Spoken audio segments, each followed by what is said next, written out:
Do you want to know what climbing to Mount Everest Base Camp taught me about my business? That's what we're talking about today. Hi, my name is Mark Bentz, and I am the owner of one of the largest multidisciplinary clinics in Canada.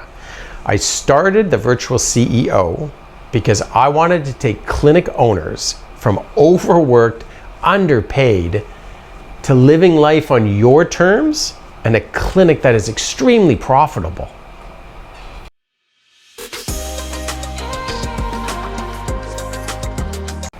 In 2014, I did something that had been on my bucket list for decades, and that's climbing to base camp of Mount Everest. And I went with a close friend of mine, and it was the coolest thing I've ever done. But wait to the end of the video, because you're gonna realize that I almost died from doing it. And that's what's interesting about what it taught me about business, is that business can easily financially kill you and make it very difficult to return from. So here's my experience. So we headed over 2014, I believe it was early May, and we landed in Frankfurt. And I remember walking around Frankfurt, we went out for a nice dinner, and I remember going, God, do I ever have a headache? Like, what's wrong with me? And it was like this face headache. It was like in here, and I'm like, that's the weirdest feeling. I've never had it before.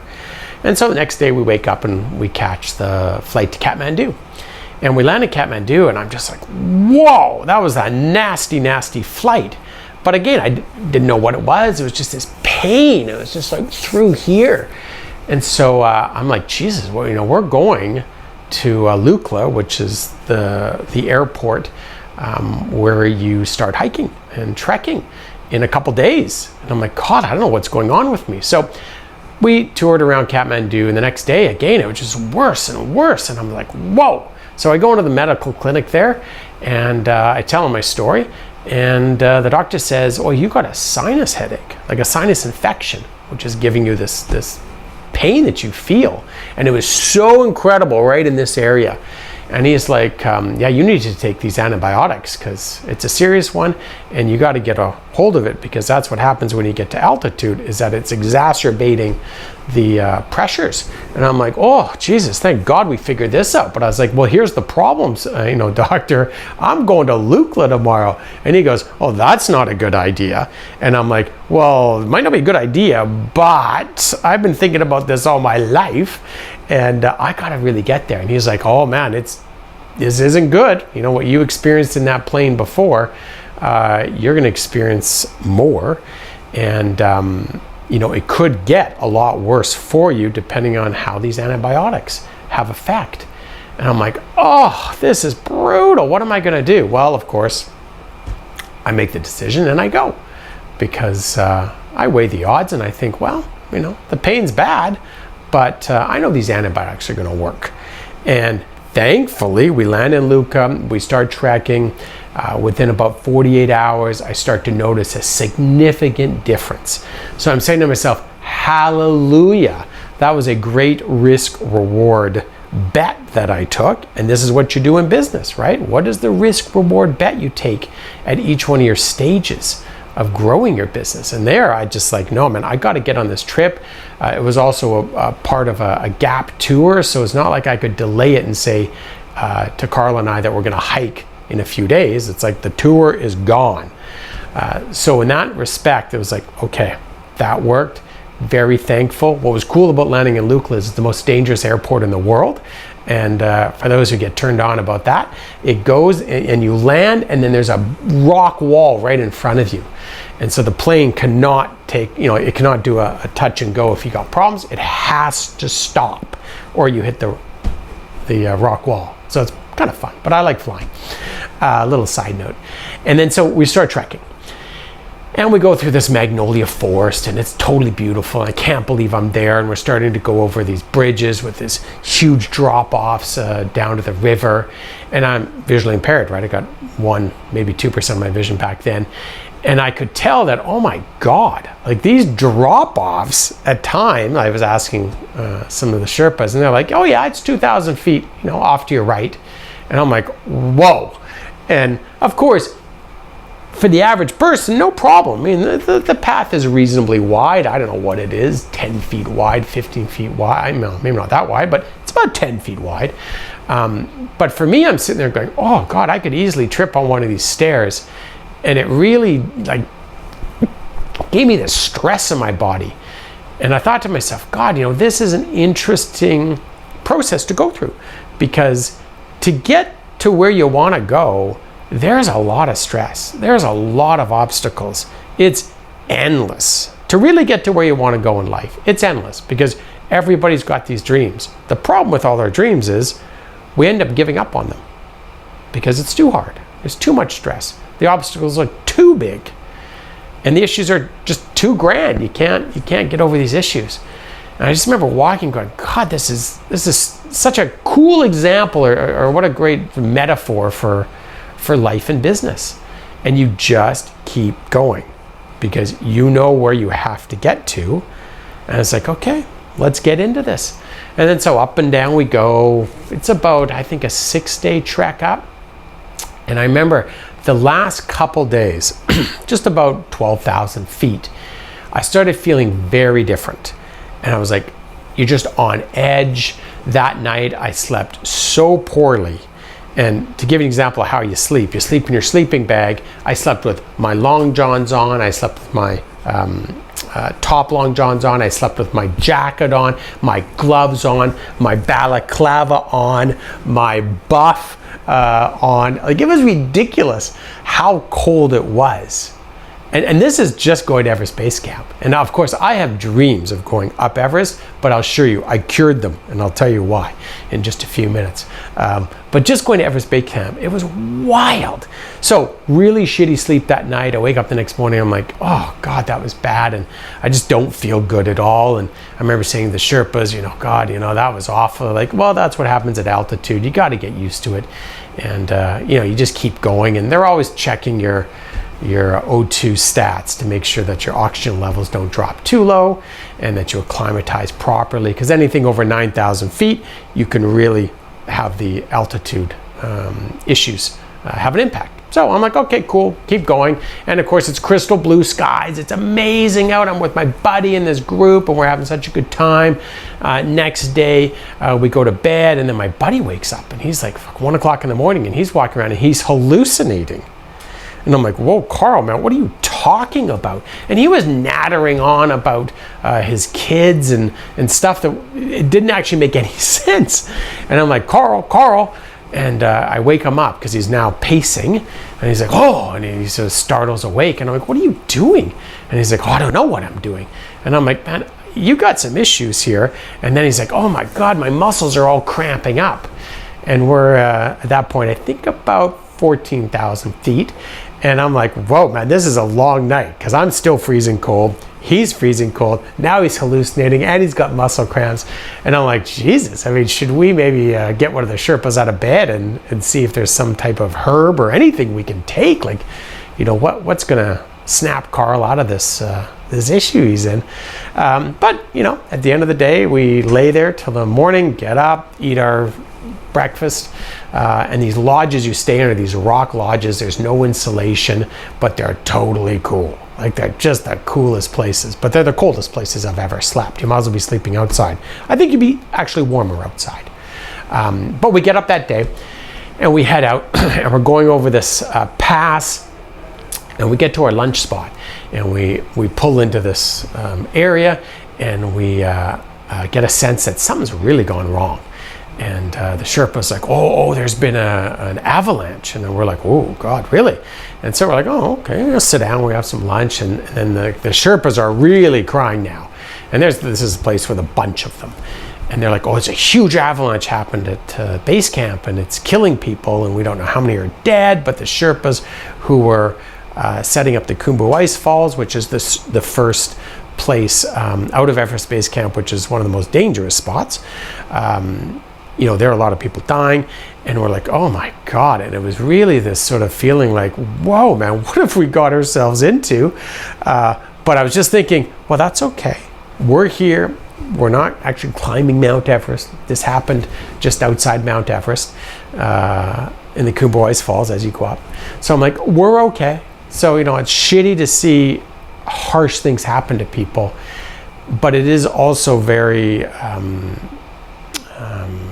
interesting to take a reflection of your life and to realize that, I'm doing something I've always loved and realizing one of my dreams, and then someone 3,000 feet away up the hill is dying or is dead and lost their family members. And so it was an interesting lunch. I got to say, we all chatted and we talked, and they were like, okay, well, lunch is over. We got to keep going. And so we started to go up this really steep incline, and it was just a switchback, and the wind was howling. And then so we got our jackets pulled over, our buffs again, and everything is blocked off because it's super cold, and we just walk slowly. And when you're walking, the one thing I noticed in the last 3 days is as I was getting this crazy diaphragmatic spasm. So I'd be like, oh, and then it would go, oof, and I'd get this feeling, and it would be like a spasm, and I'd be like, whoa, man, that is interesting. But it would always reset itself.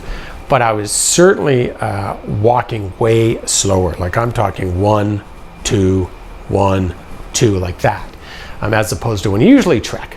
And I'm like, God, man, that's interesting. And again, it was one of those things I took an inventory going, wow, I guess this is part of the journey. But yeah, there's a lot of shit that goes on. And so we get to the top of this one face, and at the top, they've got a graveyard that they've made with all these rocks, and they put all the people that have passed away on Mount Everest, all the famous people.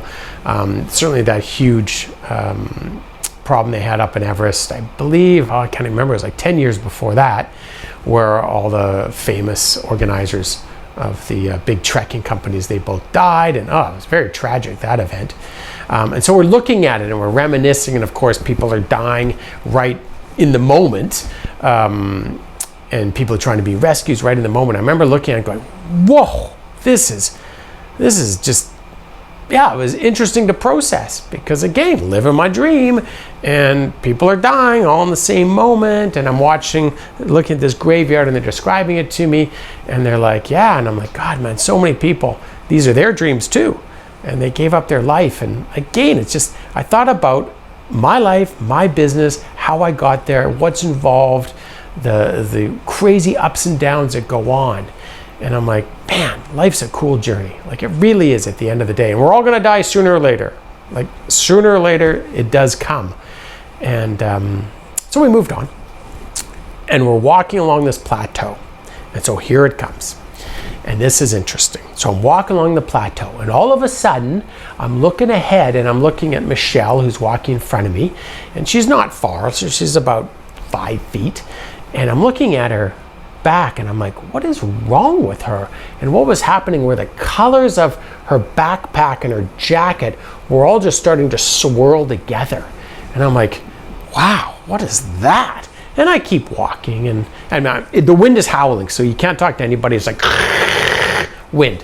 And so, there's no engagement. We're not, there's nothing going on there except for just walking slowly.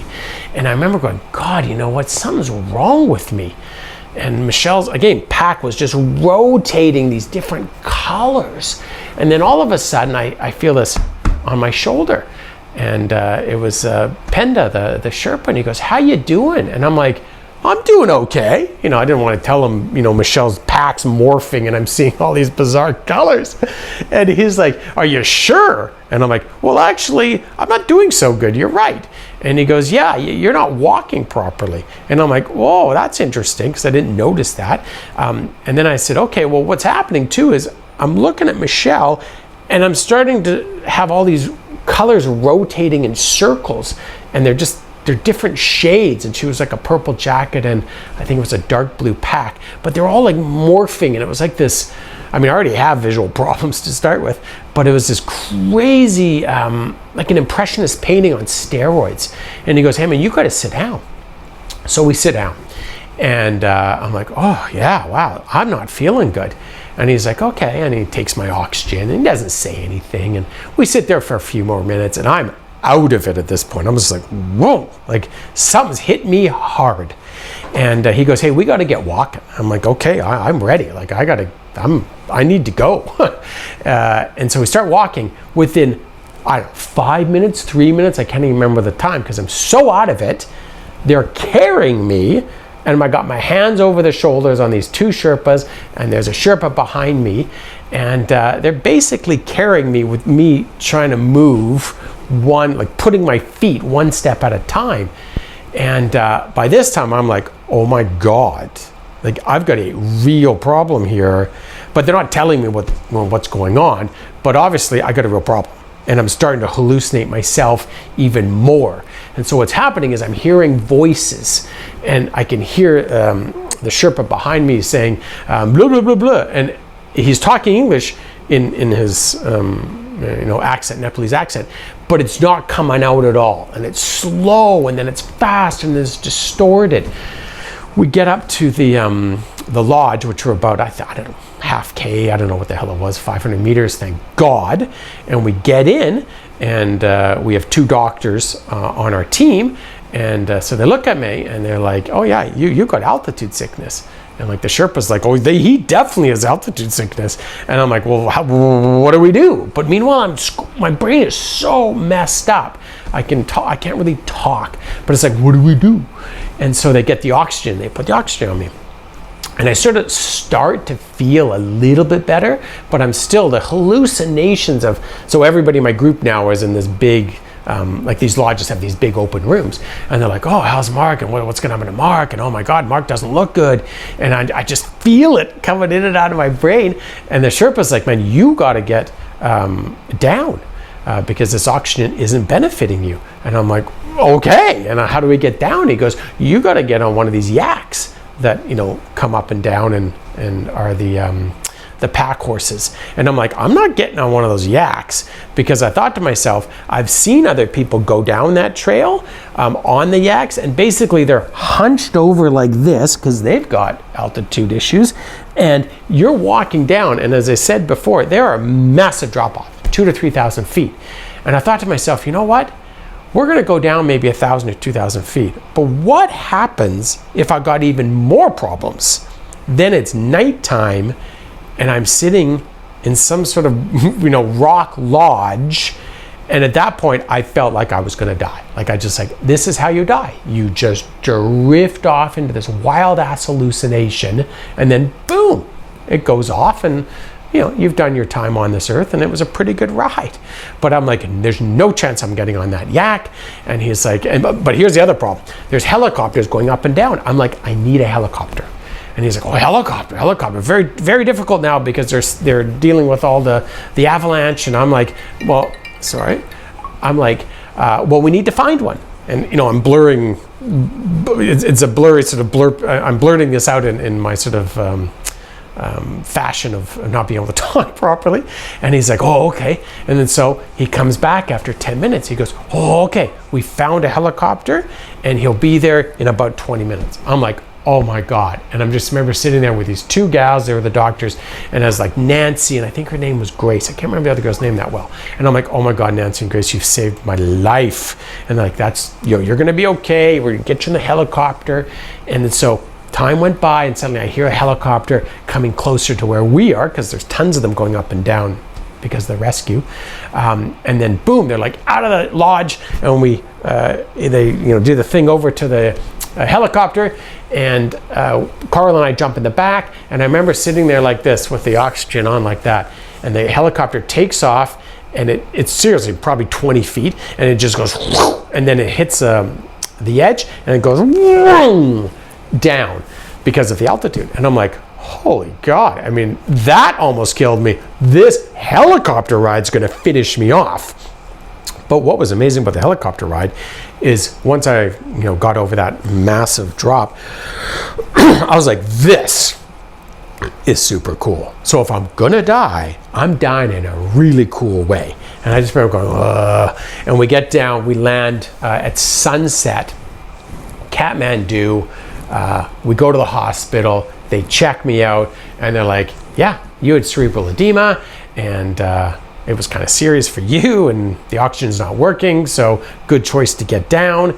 And they did all the tests, and they said, you'll be fine. You've dropped now 5, 6, 7,000 feet.